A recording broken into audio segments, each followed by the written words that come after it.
I thought hard about whether I should make this video, as it's not one I would usually put together, but I feel some things need to be said about Stonehearth. I backed this game on Kickstarter back in 2013 for the $50 tier amount after seeing a demo on Stin's Stindy Game series. The demo offers such promise, and as a result I was delighted to be part of the project. Since then the game has been in development supposedly through the 5 years the backers were waiting for the game to be finished. Now granted, in that time they have released many alphas and eventually the beta, only to then surprise us with the measure state in the game was finished, and the team was no longer going to be involved in its development. This sounds great, right? Except the game isn't by any stretch of the imagination the product we were led to believe we were backing. For starters, we should open up with performance issues.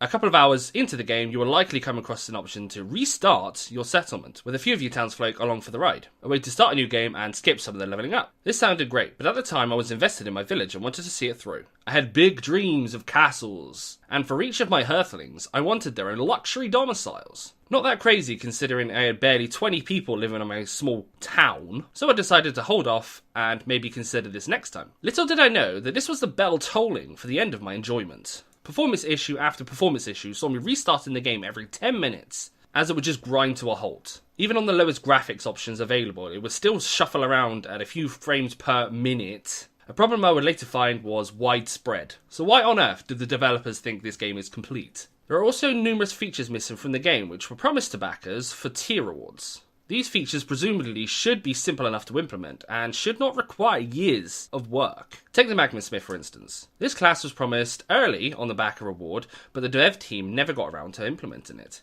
despite live streams of the team working on it. It's worth noting that the game still features a Magma Smith in the loading screen, even on the official release, even though the dev team has no plans to implement this class. This attitude is all over the game. It's clear when playing the game that it lacks any sort of real depth, and as a player of the game, you'll just witness the shiny things and trinkets in lieu of any real substance. The Hearthlings will have pretty conversations with each other, and each have their own moods. That's great, but why can't I assign buildings to types? Why do the Hearthlings wander around, and why is this guy eating food on the roof? It's obvious that work went into this game, but I can't help but shake the feeling that the devs have been slacking these 5 years. We were told early on that their engine would require a redesign, and a great deal of work would be required in laying a strong foundation to build upon. The general consensus at the time is that we would have preferred a game that was done right the first time than a game that was rushed and was a flop. So instead we got a game that took 3 years longer than planned, and is still a buggy mess. Straight up simple features that we'd expect from any game of this type, like the ability to edit projects, are not, nor will they ever exist. Developers coming out on the forums to state that the task was just not possible with the game engine and would cause more issues. Progression dependencies, like certain animal skins required to craft legendary gear, but by the time you're able to get the legendary gear, the animals stop spawning. And of course the massive lag and performance issues. The project received over $750,000 in the Kickstarter, and presumably even more through sales on Steam after 2015 early access release. Considering the project goal was $120,000, surely there is plenty of room for error, right? Surely with such a massive overshoot in its original goal, we should see more of a complete project. The sad thing is that I had such high hopes for Stonehearth, and I still believe it has major potential. It's on the cusp of greatness, if it could only figure itself out and stabilise. The final nail in the coffin was the community patch they were palming off. Their solution to missing content and bugs is to pass the game off to a community of modders to develop their official patch. That's right, the very people who backed and paid for this game are now expected to finish it, and honestly it makes me sick. Had the team run out of time or patience with this project, then at least they would have been honest, even if they had run out of funds.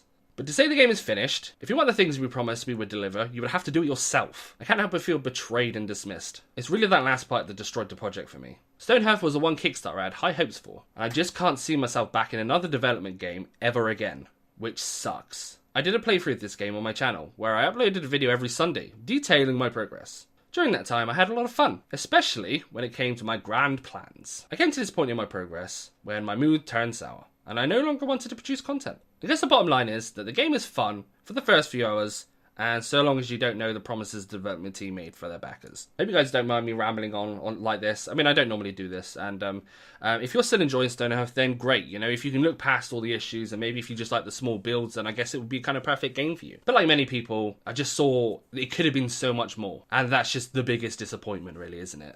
There are a lot of people that still defend the game and the development team, like vividly. They will go out militantly, despite everything that we've been let down on, making excuses for them. And I don't like making excuses for people. If you take money from people in order to make a product, you should at least attempt to finish making that product.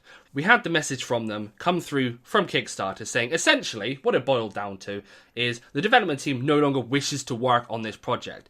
And that's unacceptable to me. You know, if we could all just up arms and just, we don't want to do our work anymore, but we'll take the money anyway. That is what you took the money for in the first place. You can't just then walk away from the project when you feel it is no longer fulfilling. If that's the case, you shouldn't be taking money from people to do things in the first place. I mean, that's just how I feel. Let me know if you feel differently. I'll keep an eye on this project from time to time. Maybe we'll take a look at the community patch when it comes out, but I don't know. I mean, like, it's the whole thing is sour to me, and it's like, those people that want to work on it, that's great. But you've paid for this game, and now you're finishing it yourself? I mean, if that's the type of thing you want to do, then fair enough. But ultimately, we'll just kind of see where it goes. I'm going to put this game down probably for about another year. Radiant Entertainment, they're not actually going to bring out another patch now, I believe, until December to fix the performance issues.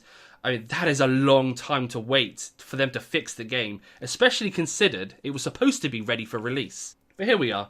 And, yeah. But anyway, we'll leave it there before I piss anyone else off. Hopefully you're not too mad at this. But I'm just expressing opinions that a lot of other people are expressing as well. Anyway, thanks for watching, guys. Hit like and subscribe. And hopefully I'll still catch you next time. Ciao!